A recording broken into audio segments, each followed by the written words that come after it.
Hello and welcome back to the Villa Filler podcast. I'm here as always with my good friend Dan Wiseman. Dan, Brighton and Hove Albion nil, Aston Villa 3. This couldn't have gone any better, could it, mate?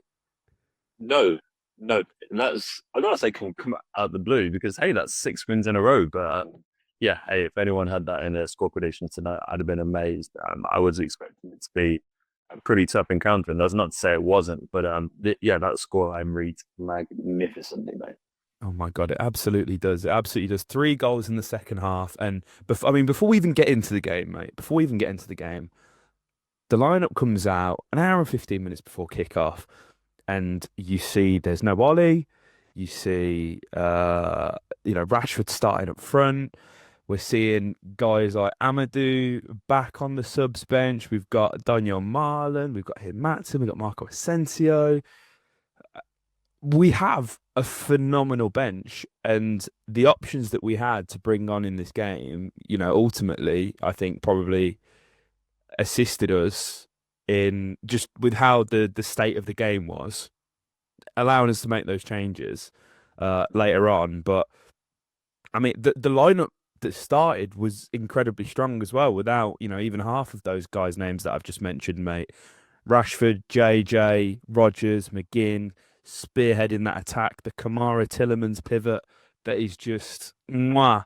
And the back line, obviously Ming's probably a bit unfortunate to come out, but Torres needs to play. It's probably a lot for Mings in terms of like load. I'm sure you read. I think it was Matt Mayer's piece. Was it Matt Mayer the other week talking about the exclusive with Tyrone. So like this is a good team, mate. This is a good team, and the options off the bench, like for a night like tonight, even better. Yeah, it's the Marco Asensio show rolls on, mate, rolls on. There is an argument to say that he looks so effective when he comes off the bench. And looks great, and I thought it's another really really interesting game in the kind of Marcus Rashford experiment. Given that there has been so much kind of narrative, obviously dating back to his United days, that he doesn't see himself as a number nine. That isn't really where he feels most comfortable. And even like when we, first started to roll him out in the Villa team, it was very much in that kind of inside left pocket where he was operating in those kind of early substitute appearances, and hey, was really, really effective there. But all the journalists have been saying that throughout that Unai was always keen to see him deputise Riley Watkins in that striker role. And it's really, really interesting in that this is now 2 games where he has really seemed on the periphery of the action, in that, he doesn't offer the same kind of link up ability that Ollie Watkins does. We even saw in that brief kind of cameo that Ollie made that it felt like he had more touch of the ball than Marcus did in the whole 90. But he does, when the game kind of drifts away from him, he's very, very dangerous to be in that position, because once he starts to maybe start to drop off the opposition radar, he's such a threat in behind. And Borgs did an amazing job delivering that ball for the first goal. And it came at such a good time because it was a really, really topsy-turvy game until that point. Obviously, you have the penalty shout for Villa for the foul on JJ, the foul on JJ. Bow, yeah, absolutely. Yeah. I thought their penalty shout was interesting as well. I thought it's one where, swap the shirts and maybe we're appealing a little bit more from that one. I thought that was a pretty interesting. I think I probably agreed with it in the end, but I can understand why if you're a Brighton fan, maybe you'd feel a little bit aggrieved, and it felt so kind of nip and tuck. And for, Marcus, we spoke about how important those goals at Preston would have been for him. And so for him to kind of back this up with his first goal in the league today, it all just seems to be for everybody happening at just the right time. As I say, dating back to that real hiding we got off Palace, for this now to be 6 wins in a row, players are scoring. Obviously, I'm sure we'll get onto Donyell's goal as well. It's all coming at Millhouse. It is, and the ball from Cash as well for that first goal is sublime. He's looked really good since coming back from his couple little knocks that he's had. And I mean Rogers again, unbelievable. Like I'm not even really a big fan of him playing on the right, but it's one of them. We've got so many players that we're trying to accommodate, and he's clearly somebody that's willing to just play wherever. And the fact that he's still effective, he's still putting up assists, still contributing to the game. It's it's delightful, really. It's delightful because it's quite a nice problem that Unai Emery has now when it comes to sort of making his team selections. But as we've been saying in terms of players coming back and the running and everything like that, without trying to sound like a broken record, but this is all happening at a really good time. And, I think like Leon Bailey not even being in the squad tonight, obviously he had I think they said it was like an impact injury. Like we've not even missed the option because the Don's come on and scored and done what we've been hoping that he'd be do for Villa for quite a long time, mate. Um, the Asensio goal was just a joke, though, isn't it? The Asensio goal. Oh my God! Like the placement is inch perfect, and there was delays with the sort of the VAR checks and whether it was a foul from Ollie on Van Hecker, I think it was. It looks like he maybe catches his foot, and then they were maybe looking for the off the blocking the keeper's view, offside, all of that crap. But none of that takes away from the finish from Marco, and like it cannot be understated how important these two signings have been in Rashford and Asensio, both on loan. And when you talk about taking risks, we've put it all on black. We've put it all on black, and we're hoping that it comes up. And so far, so good. I don't want to get carried away. I said in the last podcast, let's take games one game at a time. But Brighton have had one of those sort of mixed seasons. Like they've been capable of rocking up and rolling over, top teams in the league this season. But they've lost a few games that they perhaps shouldn't have. They didn't have the greatest start to the season either. Um, while they were sort of bedding in under Hertzler, and I think you know the Amex is a difficult place to go. Our record in recent years won't suggest that because I think last season 1-0. I think it was 1-0 the season before as well. Even Gerrard managed to get wins at the Amex. You know, but it is actually a difficult place to go, and with the players and the talent they've got available at their disposal, the fact that we've kept a clean sheet, which is something we're starting to make a little bit of a habit of now, mate. Scored 3 goals, one in the 10th minute of added time, nonetheless. Like these are the building blocks, the foundations that we need. When we're putting our foot, our feet forward one step at a time, when with the ambition of trying to reach the Champions League qualification spots yet again. This is two big steps in my mind. This isn't one step. This is two big steps. Yeah, you're absolutely right, mate. You're absolutely right. This is a real kind of seismic result. Yeah, absolutely. Some airtime for Marco because boy, oh boy, that goal is amazing. And fair play to Ollie for getting out of the way of it as well. He does just as well as Marco does to tuck it in that bum corner. Ollie does to kind of do some gymnastic floor to get out of the way of it. But yeah, Marco Asensio got a pretty incredible stat here. 8 goals in his last 7 for Villa, which is pretty amazing. But since his debut for the club back in January, he scored more goals than any other player in the Premier League. He's just been basically incredible since the get-go and continues to deliver in big moments, gets the assist for Donyell's goal as well. And so, yeah, like quite where we be at him. And I think actually, he's done so well to take a lot of the spotlight, I think, off uh, Marcus Rashford. And so I think that's kind of allowed Rashford to come out and just kind of be expressive and play himself. And, we've seen the kind of the best of him as a result, I think, because those two have dovetailed so nicely, both probably on and off the pitch, which is probably not something we've spoken about so much. But yeah, Asensio has come in and kind of grabbed the headlines. And I think it was one of our biggest fears that Rashford would do that, even unintentionally. And so, yeah, it's been really, really great to see. But, when we kind of, I think every podcast that we've had made for the last kind of 4 or 5 weeks, we've spoken about this run of games through to the end of the season, how important they are. And starting it off with a win is so big because, had we kicked off here with a loss, automatically, like, I just think it's such a kick in the stomach that, knocks all the wind out of your sails. We're kind of back to square one. It makes the task boost the end of the season even harder. We've got a very difficult game in the 5:30 on Saturday coming up in Forest at home before an even tougher game after that in Paris Saint-Germain. So making sure that we got out of the blocks here with a win is great. We've already seen the benefit that it's had in the league table. We're now up to 7th. We've leapfrogged Brighton. We're now 1 point behind Chelsea, albeit they have a game in hand, which is Spurs tomorrow, I believe. And so there's still plenty of football to be played, but automatically in that one win, you can see just how big a result this is, and probably still how much shaking up there is to do in the Premier League table, considering our running is well documented. It's basically all teams in and around this hunt for Europe. And so, as those teams start to take points off each other, there's going to be one hell of a shake-up. But getting off the road here with a win on a ground where, you're absolutely right. We've had some really big away wins in very recent memory, both in cups and in the league. That the goal that Jack scored, the equaliser back in, I think, 2019, has been doing the rounds. And so just seems to be a ground where Villa often turn up to and get big results that define their seasons. And I'm really, really hoping that this was it. As I say, 6 wins in a row, but it's in a really, really good stead.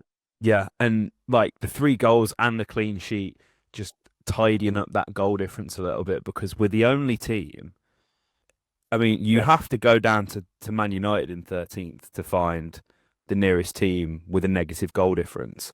And that is just despicable. It's not on. Spurs are 3 points behind Man United and have plus 12 goal difference, but Man United have a -4, and we're currently on a -1. So that's something that we're going to need to rectify. I think when we were talking a few seasons ago about the difference between Newcastle and Villa, and this would have been the year that they qualified for the Champions League and we got conference.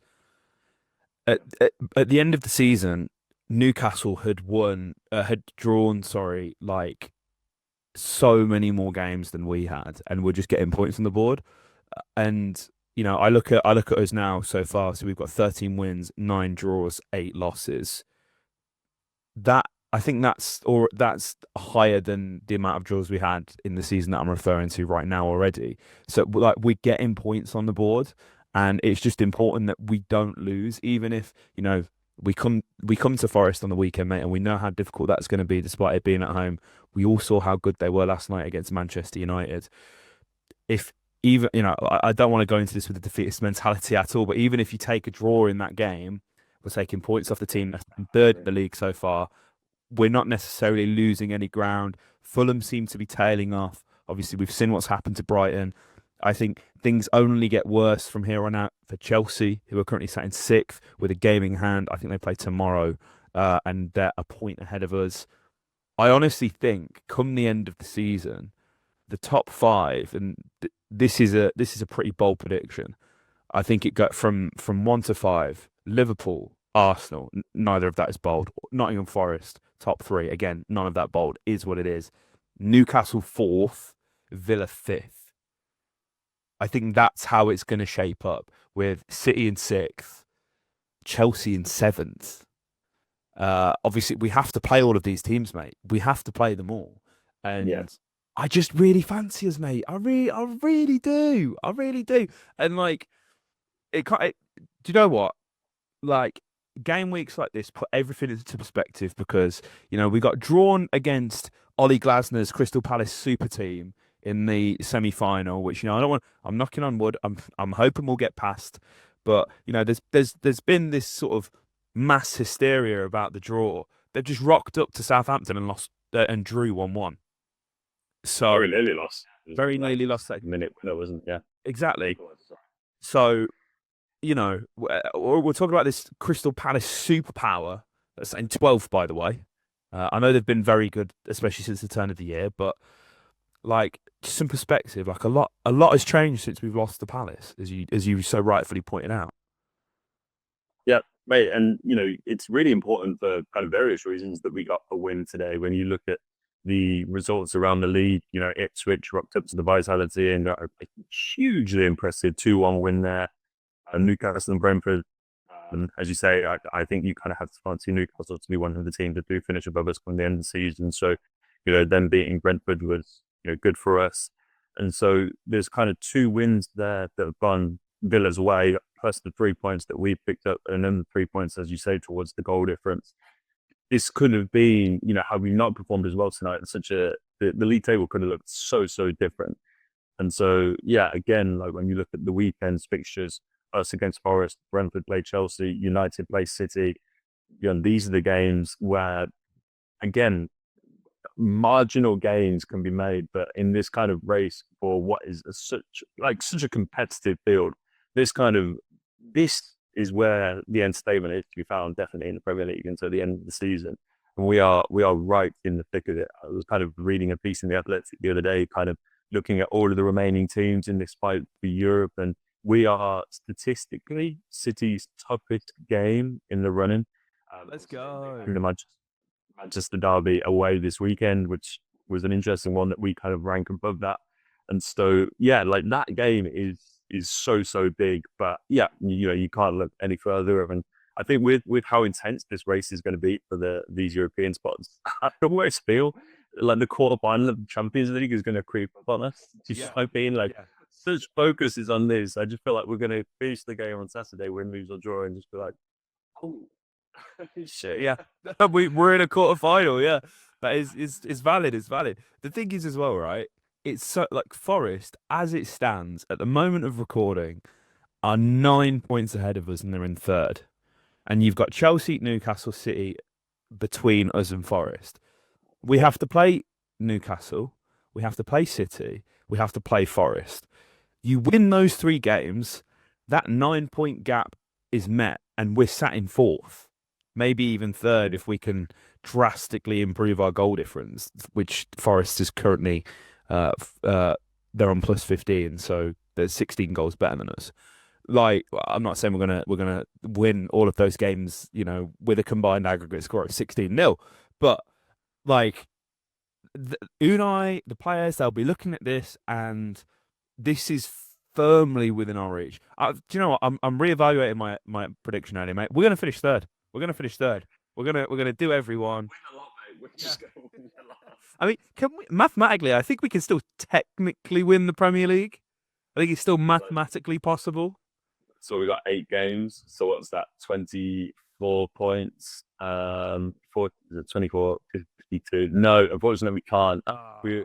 24 points would be 72 points. And Liverpool on 73. Okay, so seconds on them, mate. We'll take that. We'll take second. We'll take second. Before we go, we've got to talk about the Don, mate. We've got to talk about the Don. Do you know what? I'm buzzing for many reasons, but he's come in and he's done exactly what we know. Not everybody. I'm using we as us, Dan, because we were big Donyell Malen guys. He's come and done exactly what he's been doing for Dortmund and exactly what he did at PSV to get that move to Dortmund. The goal is just, it's unbelievable. The power he gets behind his shot, holds his run up nicely, putting it across the other side of the keeper. This is trademark Malen, and I'm buzzing because I think I know how well we've been performing, specifically over the past 6 games, but I felt like his contributions in terms of meaningful minutes haven't been there, and ultimately I trust Emery with that, but I can't help but personally feel like he has probably deserved a little bit more than what he's been getting. Emery spoke about him glowingly, come the end of the international break in his recent press conferences, and it's great to see the fruits of that labour, mate, because I think it's really took being left out of the Champions League squad, not really featuring all that much. Like, you got people writing him off like far too early, and it annoys me because like, have you not learned anything with anyone? Like Rashford and Asensio were always going to hit the ground running because they are world class players, and What Donyell Malen is not a world class player, so do not get it twisted. He's a very good player, however, and has a very high ceiling. So guys like Bailey, we've seen how long it took him to adapt. Um, I just hope that this is like the start of the Dons. I don't want to say redemption in some people's eyes, but like a lot of people have seemingly written him off. I think a little bit unfairly. Yeah, no, I completely agree, mate. But you have to praise his attitude, I think, definitely, because, I think it would have been more than fair because, I imagine we promised him a lot more to get him to sign the dotted line, and we've actually delivered since he signed. It's hard to imagine that we wooed him to leave Dortmund for Villa with the promise of leaving him out of the Champions League squad. Has he started again? Has he started again? I don't think Maybe so. one. Maybe I Maybe can't one remember. else. Hey, and you see all this talk about Spurs, us being prepared to sell into Spurs as well. What a load of nonsense.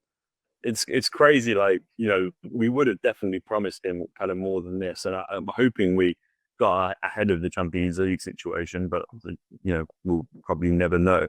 And so, yeah, I thought he's always looked promising when he's come on. He's always come on and looked to play with a kind of purpose and a desire. You saw before the goal he scored tonight, there was an opportunity where we were on the counter attack. I think Ollie had the chance to slip him in, and rightly, to recycle the ball, keep possession. I'm talking like the 94th minute or something like that. But the willingness is there. And so, for him to kind of come on, and it's a really, really good strike. It's a really, really good goal. And, it's a very similar thing with Rashford, right? In that it's so good that these guys get off the mark early and just have that under their belts kind of fall back on because, yeah, all of a sudden, it would be given how, fewer minutes that Marlon's playing, if he kept this up, we're getting into kind of, we're in April, the season ends next month. And so, if he went through the first kind of half a season as a Villa player without scoring a goal, it just puts you on such a back foot going into the next campaign. And so I just think even little moments like that, if he can give us one, maybe two more before the end of the season, give him like his place in the rotation, would just be massive, mate. And so, yeah, another player that we can fall back on for sure. I've been really, really interested in. And so, yeah, hopefully this is something of a turning point. Absolutely. And you'd imagine there's going to be rotation between the Forest game and, with the Champions League. So, obviously we've got Forest on Saturday, PSG away on Wednesday, Southampton away on Saturday, then back to PSG at home on the Tuesday. So, and then you're only like 11 days. You've got Newcastle at home, then Palace in the semi-finals at Wembley. So you would imagine somebody like Disasi, who obviously came on today, will probably feature in the Forest game. Same with Marlon, just due to his lack of availability for the Champions League. So it's going to be interesting. It's going to be interesting, mate. But absolutely buzzing with that. 3 goals, 3 points, clean sheet. Champions League march is on, baby. But yeah, guys, if you enjoyed, let us know in the comment section down below. Hit a like and subscribe if you haven't already. Up the Villa.